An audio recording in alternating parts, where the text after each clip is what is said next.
இந்த வீடியோவில் வந்து பேரண்டத்தை பற்றி தான் பார்க்க போகிறோம். ஒரு விஷயத்தை படிக்கிறதுக்கு முன்னாடி அப்படின்னா என்னன்னு சொல்லிட்டு நம்ம வந்து தெரிஞ்சுக்கணும். வாங்க இந்த வீடியோவில் நம்ம என்னன்னு தெரிஞ்சுக்கலாம். பேரண்டம்னா என்ன? பிரபஞ்சம். இது வந்துட்டு நம்ம பூமியை விட்டு மேலே ஆகாயத்துக்கு இந்த பரலோகம்னு சொல்கிறாங்களா, அந்த ஆகாயத்தில் போய் பார்த்தோம்னா அங்கங்கே வந்து கோள்கள் வந்து தொங்கிட்டு இருக்க மாதிரி இருக்கும், மிதக்கிற மாதிரி. அதுதான் பேரண்டம்.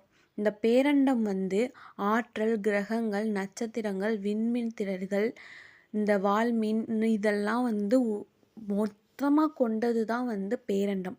அதில் நம்ம சூரிய குடும்பன்றது ஒரு பார்ட்டு தான். நம்மளுடைய பேரண்டம், நம்மளுடைய அண்டம் என்னன்னு பார்த்திங்கன்னா பால்வெளி அண்டம், மில்க்வே கேலக்சின்னு வந்து சொல்லுவோம். சரிங்களா? இப்போது இன்ட்ரொடக்ஷன் பார்த்தாச்சு. அடுத்து கேலக்சினா பார்ப்போம். ஒரு விண்மீன் என்பது பில்லியன் கணக்கான நட்சத்திரங்களின் பரந்த அமைப்பாகும். ஆமாம், ஒரு நட்சத்திரன்றது வந்து பல பில்லியன் கணக்கான நட்சத்திரங்கள் வந்து பரந்த அமைப்பு. நம்ம நைட்டு வந்து வானத்தை பார்க்கும்போதே எத்தனை ஸ்டார்ஸ் இருக்குது அதெல்லாம் நம்ம கவுண்ட் பண்ண கூட முடியாது. அந்த நட்சத்திரங்கள்லாம் எதனால ஆனது? முக்கியமான வந்துட்டு தூசி. அப்புறம் அது வந்து ஒரு எரியிற தன்மை உண்டு. பொதுவாகவே நட்சத்திரங்களுக்கு வந்து எரியிற தன்மை உண்டு. அதனால தான் அது வந்துட்டு நைட்டில் நமக்கு வந்து ரிஃப்ளெக்ட் ஆகுது நல்ல வெளிச்சமாக. அடுத்தது பார்க்கலாம். அடுத்தது வந்து சூரிய குடும்பம்.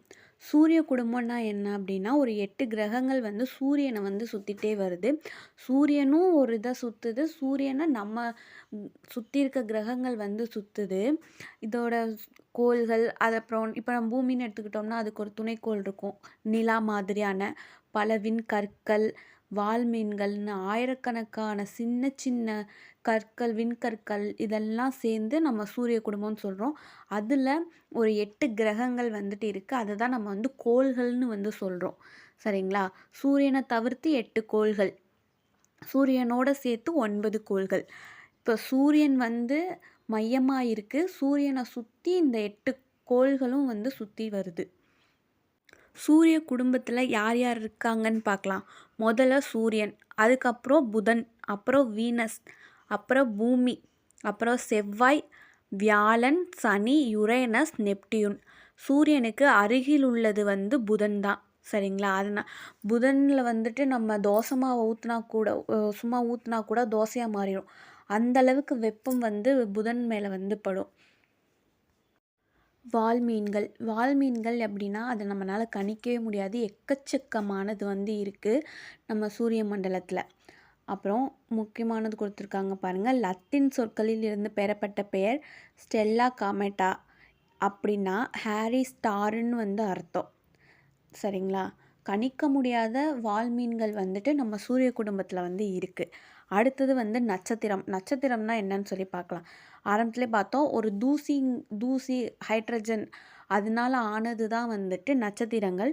இது எப்போவுமே வந்துட்டு எரியும் தன்மை உடையது, சூடானது.